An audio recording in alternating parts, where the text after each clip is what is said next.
देखिए, इससे पहले हम लोग पढ़े थे रेखिक असमीका क्या है। आज हम लोग एनसीईआरटी का आज क्वेश्चन करेंगे, है ना, और फुल्ली एनसीईआरटी का क्वेश्चन रहेगा। क्वेश्चन है, हल कीजिए 24x लेस देन 100। देखिए क्वेश्चन को समझिए पहले, क्या है क्वेश्चन, हल करना है 24x लेस देन 100, यानी कि x का जो वैल्यू है वो क्या होगा, x का वैल्यू निकालना है और इस साइन का प्रयोग करके। एक नंबर में क्वेश्चन में है कि x एक प्राकृतिक संख्या है और x एक पूर्णांक संख्या है। आपको पता है कि प्राकृतिक संख्या क्या होती है, मतलब प्राकृतिक संख्या किसको बोलते हैं, वैसी संख्या जो किससे शुरू हो, एक से शुरू हो और कहाँ तक जाए, इन्फिनिटी तक जाए, उसे हम लोग क्या बोलते हैं, प्राकृतिक संख्या बोलते हैं। फिर है पूर्णांक संख्या। पूर्णांक संख्या क्या होगा कि वैसी संख्या जिसमें क्या हो, शून्य भी हो, जितना भी प्लस वाले संख्या हो और जितना निगेटिव वाले संख्या हो, उस सभी संख्या के सम्मिलित रूप को हम लोग क्या बोलते हैं, पूर्णांक संख्या। तो सबसे पहले यहाँ देखिए समझिए, लिखे हैं कि 24x लेस देन 100 है। इसके पीछे जो कोफिशिएंट में 24 है उसको हटाना है। हटाने के लिए हम लोग क्या करेंगे, लिखेंगे दोनों ओर 24 से भाग देने पर। इनइक्वलिटी के दोनों तरफ अगर सेम नंबर से भाग देंगे तो इनइक्वलिटी का साइन नहीं बदलेगा। यहाँ देखिए, अब इसको लिखेंगे 24x बटे 24 less than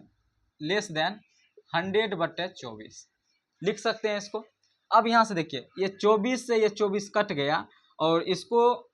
x less than, अच्छा 100/24 है तो 24 चौका 96, यानी कि 4.96 है, 4 है, 24 से 24, 24 से यहाँ डिवाइड कर लीजिए 100 में, कितना हो जाएगा, 24 चौका 96, 4 0, ये हो जाएगा पॉइंट, 24 से 24, 6 3 में से 2 गया 1 0, 24 7 7 चौका 28, 7 दूना 14, 7 नहीं 6 बार में, यानी कि अप्रोक्सीमेट इतना हो गया। यानी कि x का जो मान है वो 4.16 से छोटा है। इसका मतलब है कि x का मान जो है, x का मान लेस देन इक्वल टू 4 है, x का मान लेस देन इक्वल टू 4 है, क्योंकि x का मान लेस देन पर इक्वल टू नहीं लगा है, यानी कि 4.16 से छोटा है। इसका मतलब है कि x का मान 4 भी रहा होगा, और चूंकि यहाँ पर हमको काम करना है पूर्णांक में, इसलिए हम क्या लेंगे, पूर्णांक में। अच्छा, अब यहाँ से देखिए क्वेश्चन 1 नंबर क्या कह रहा है,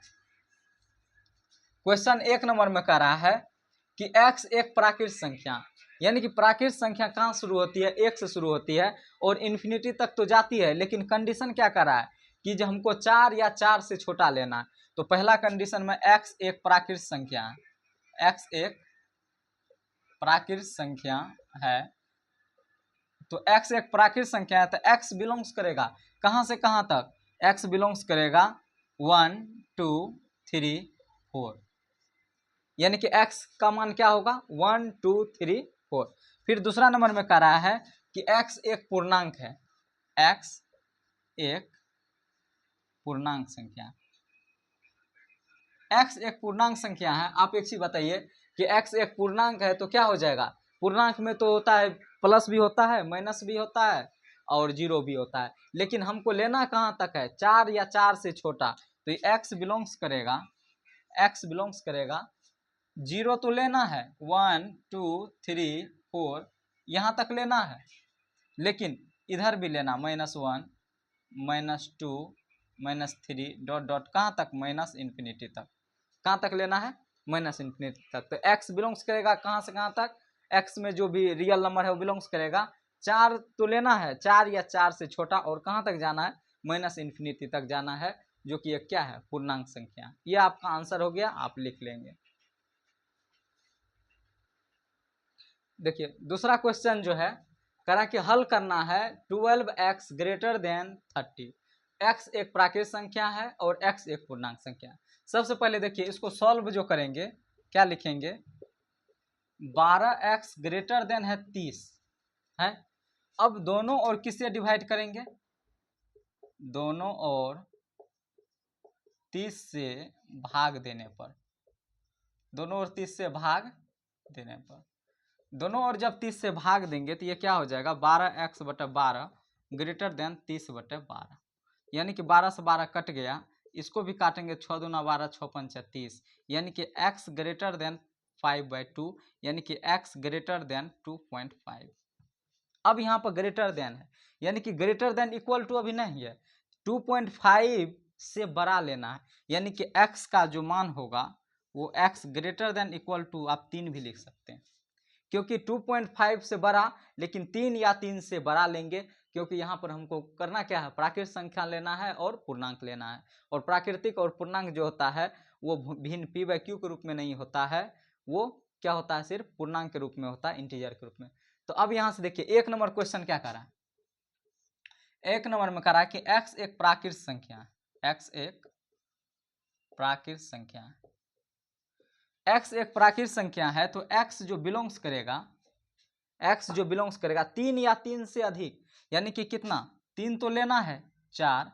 5, 6 डॉट डॉट कहाँ तक, प्लस इन्फिनिटी तक। फिर उसके बाद 2 नंबर में कह रहा है कि x एक पूर्णांक संख्या है, x एक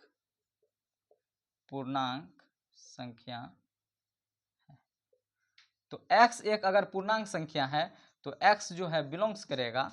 पूर्णांक संख्या है, 3 या 3 से क्या है, इन्फिनिटी है, तो इधर तो निगेटिव वाले को लेना नहीं है, क्योंकि हमको लेना क्या है, प्लस वाले को लेना है, तो प्लस वाले को लेंगे तो ये भी क्या लेंगे, 3, 4, 5, 6 डॉट डॉट कहाँ तक जाना, प्लस इन्फिनिटी तक, यानी कि पूर्णांक में भी यही आएगा और प्राकृत में भी यही आएगा। इसको आप क्या करेंगे, लिख लेंगे। देखिए क्वेश्चन नंबर 3 क्या कह रहा है, हल करना है 5x - 3 लेस देन 7 है, x एक पूर्णांक है और x एक क्या है, वास्तविक संख्या है। देखिए सबसे पहले इसको सॉल्व कीजिए, सॉल्व करेंगे तो क्या लिखेंगे, 5x - 3 लेस देन 7, इधर से हमको -3 को हटाना है, तो दोनों ओर क्या जोड़ेंगे, 5x - 3 + 3 7 + 3, चूँकि इनइक्वलिटी के दोनों तरफ अगर सेम नंबर जोड़ेंगे तो उस इनइक्वलिटी पर कोई फर्क नहीं पड़ेगा। यहाँ लिखेंगे दोनों ओर +3 जोड़ने पर, दोनों ओर +3 जोड़ने पर ये तो कैंसिल हो जाएगा और ये हो जाएगा 5x लेस देन 10 हो जाएगा। अब दोनों ओर क्या करेंगे, 5 से डिवाइड कर लेंगे, तो ये कैंसिल हो गया, 5 × 2 = 10 हो गया, यानी कि x लेस देन 2 हो गया। अब पहला नंबर क्वेश्चन है कि x एक पूर्णांक संख्या है, x एक पूर्णांक संख्या है, x एक पूर्णांक संख्या है, इसलिए x जो है बिलोंग्स करेगा, पूर्णांक संख्या है, 2 या 2 से छोटा है, 2 या 2 से छोटा है, 2 को लेंगे ओपन इंटरवल में लेंगे, 2 को लेंगे ओपन इंटरवल में लेंगे, उसके बाद 1 आएगा, 0 -1 -2 डॉट डॉट कहाँ तक जाएगा, इस तरह जाएगा। फिर 2 नंबर में कह रहा है कि x जो है एक वास्तविक संख्या है, x एक वास्तविक संख्या है, x अगर एक वास्तविक संख्या है तो x जो है बिलोंग्स करेगा, वास्तविक संख्या है, ये पता नहीं है कि कहाँ तक है, तो ये बिलोंग्स करेगा -∞ से 2, -∞ से 2 बिलोंग्स करेगा। ये आपका क्या हो गया, आंसर हो गया, लिख लेंगे इसको।